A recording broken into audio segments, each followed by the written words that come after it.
So this tradition, the Dharma traditions in general, and this tradition in specific, is to enable us to exist and to enable us to find out who we really are. The idea is that if we know who we really are, and we act from that at all times, in congruence with the greater nature, cycles of nature, in congruence with our social context and so on, that will have ultimate contentment, ultimate joy, ultimate peace, ultimate happiness, basically. What people would call enlightenment. Yeah? A long time ago, that view of enlightenment was an amazing experience, but it wasn't so transcendentally positioned as it is now. The idea that enlightenment now, when we talk about this term in modern language, we're thinking about something that is sort of beyond this world. And that's not actually the original understanding of it. The original understanding of enlightenment was that you are so of this world, so completely knowing yourself, so completely at one with everything, actually an at one-ment, you know, with everything. That no difference arises within your mind, a difference of pleasure and pain, a difference of good and bad, a difference of past and present and future even. So this was the older idea of enlightenment, a full encompassment of the universe as yourself. So in modern times, we've gotten into ideas of heaven and hell with the modern Semitic religions, Semitic-based religions of Judaism, Christianity, Islam. And in the modern transcendental traditions that started to come out of India, once this modern era of transcendentalism started about 3,000 years ago, it really got going. About 500 years before Buddha was born, this transcendental movement really got going all around the world in religion. And the idea of enlightenment changed along with that in India as well. For a lot of groups, it became, this is no good, and we have to leave the world to become enlightened, to become who we really are, know who we really are.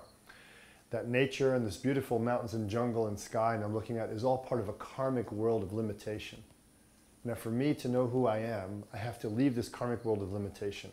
That my body is also part of this karmic world of limitation. That my family is also part of this. That sexuality is part of this.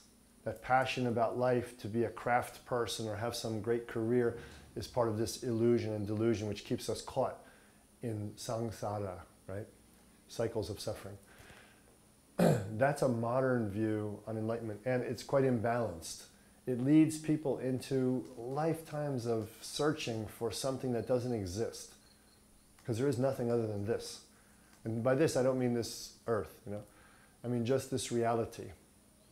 Whether you're here or whether you're in the after-death states or whatever, you're only ever with the present moment. That's all there ever is. And there's no different locations for these places. There's no heaven anywhere else. There's no hell anywhere else. These are all consciousness states. So, in our tradition, which is very holistic, which very much accepts nature as the teacher, really the ultimate teacher, our masters have shown that the highest way of expressing humanity, the highest potential for humanity, is to know our true nature within the context of nature. And here I mean greater N nature, capital N. Meaning there's nothing to be rejected, not just the trees and the plants in the jungle, because when we die, we leave this realm as well. Nature means that which is, right? We're not looking for something outside that. It would be folly to look for something outside our own experience, right? So through this tradition, when we want to find out who we really are, to gain a sense of our place in the universe, to gain a sense of our contentment, our joy, and our happiness, we look where we're at. We start where we're at, and we work where we're at. And our tradition of meditation, our tradition of yoga and so forth is so fundamentally different than the transcendental meditation traditions and yoga traditions of Vedanta, of Samkhya, of the sannyas traditions of India, of the Theravada and Buddhist traditions, that we have to really make this kind of clear. We have to explain this. Really different than the Patanjali yoga that you hear about. So this short introduction is to say that we're coming from a very different base of what enlightenment means, what the purpose of life is, and what enlightenment really means. But as a teacher, I've always been looking for what is a way that we can simply summarize the stages of the path or the various ways that we can practice it as practitioners of non-dual Sakta-Saiva Dharma, what the scholars call Kashmir Shaivism. Scholars have called the tradition Kashmir Shaivism because That's where sort of the brain trust was in Kashmir for a very long time. The main libraries, the main theologians, the main philosophers, the main practitioners were up in Kashmir, in the mountains there. But this system was spread all over Southeast Asia, southern China, Indonesia, Malaysia, India, even into Pakistan, Afghanistan. So we don't want to think about it as only in a small area of Kashmir. It was a hugely widespread system, which later Buddhism was able to spread through very easily and naturally because the culture was so similar. When Buddhism left India, because Buddhism pretty much disappeared from India and went outside. There are so many texts and so many meditation methods and so many philosophical teachings in this system that it can become confusing for students. That's what I want to talk about today. I'm always searching for a way to simplify it for people. And I'm inspired especially, we had this topic picked last month, but I'm inspired especially by a recent email I got from a mother of two in America who said, you know, I really want to go deeper into my spiritual practice. But right now my spiritual practice is taking care of my kids. And it really brings on a tremendous amount of compassion from me and patience, and I'm growing more from this than I ever have from seated practice. Now think about that for a minute. That's not a statement that's unusual. That's a very common statement that I hear from my students, from students of Tantra. We're describing a system here called Tantra, one of the oldest spiritual systems in the world, if not the oldest. Well, if I'm thinking that meditation, seated meditation is the only way, or meditating on emptiness, or that the world is an illusion, meditation on emptiness is that the world is an illusion, is the only way, then my being a mother and having to take care of my children and the difficulty of that and the work with that is frustrating. It's in conflict with my spiritual practice, with my transcendental type of meditation, understand? Which says that everything is emptiness and that you have to get beyond all this. Well, you know, I think it's a very significant statement again. Let's revisit it.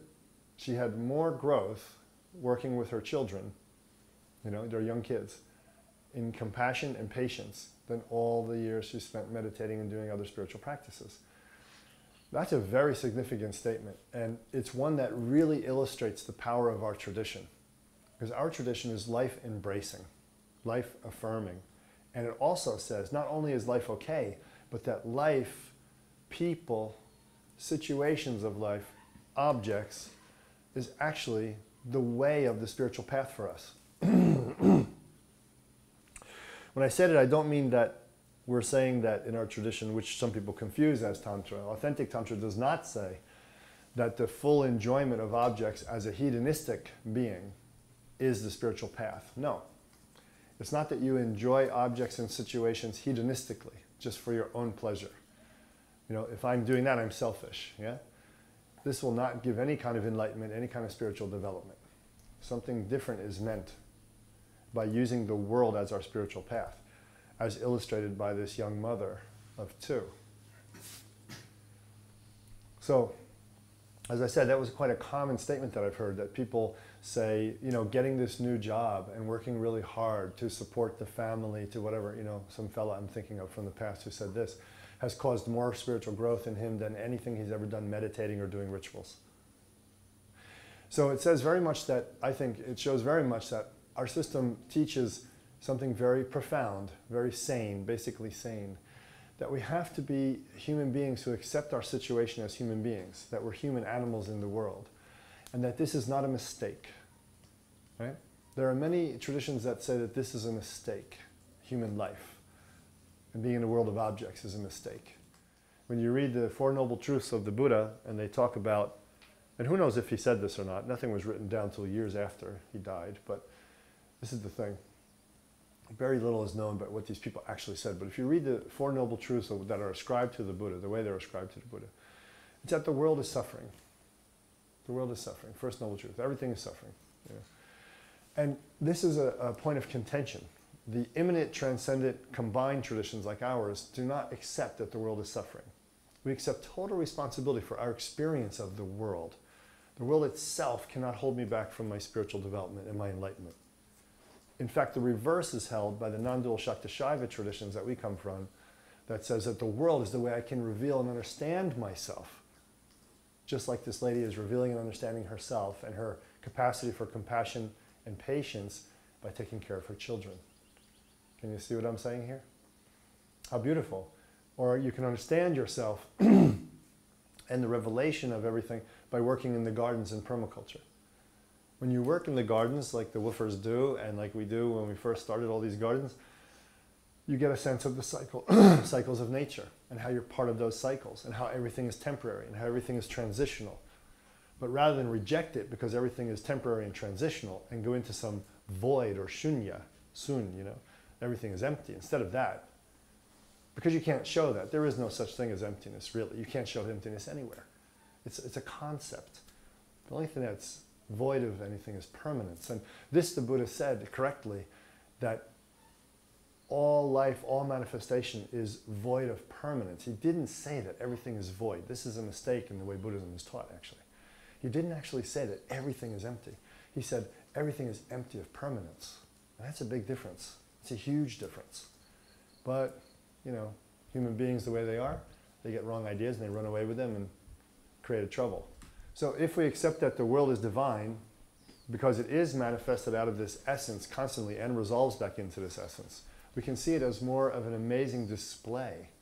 We can appreciate the world, our lives, our minds, the creativity of the world as something beautiful. And if we have that life-embracing, life-affirming, life-enhancing, life is divine kind of attitude, which goes beyond death as well. All life, the after-death states as well, is considered life in our tradition. It's just a different form of life. Then we have a positive approach towards spirituality. It's called positivistic versus negativistic. So the other traditions I just named are very negativistic. Everything is negative, basically. You know? In the positive traditions like ours, there's others like ours too, Orthodox Taoism and Stav and so on.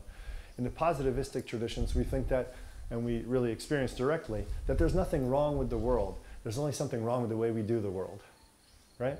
There's nothing wrong with women. That's a ridiculous statement. It's a ridiculous thing. It's something wrong with the way that certain transcendental philosophies and religions have posited the view on women. That's ridiculous. And it's really caused a lot of destruction. Nothing wrong with nature. There's nothing wrong with the world. It's not holding you back from heaven. It's not the devil's playground.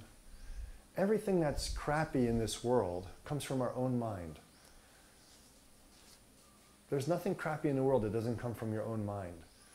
If you just look out there at those beautiful mountains, this incredible sunrise, look at that sky, the prayer flags flapping in the wind, all the flowers around, the jungle, you can't find anything bad about that. It's impossible. If you just look at yourself without shame and guilt, without judging yourself as being too fat or too skinny or too whatever by local, you know, by the modern marketing culture. If you look at yourself in the mirror just naked the way you are, you can't find anything wrong with that. Yeah? This is what our mind creates.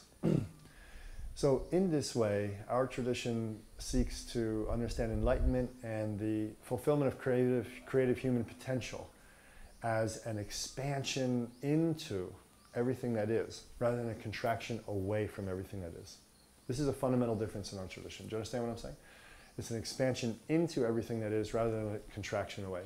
The Jnana Tantra, one of our greatest texts, which shows 112 meditation techniques, most scholars are starting to lean towards a new idea, which seems to have a lot of merit, that it was actually written by one of the great female masters of our tradition, which is fantastic.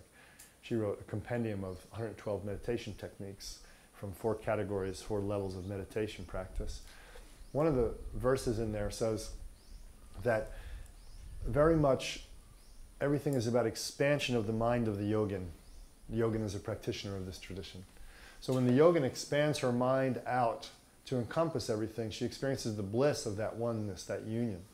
And that's the enlightenment. Yeah?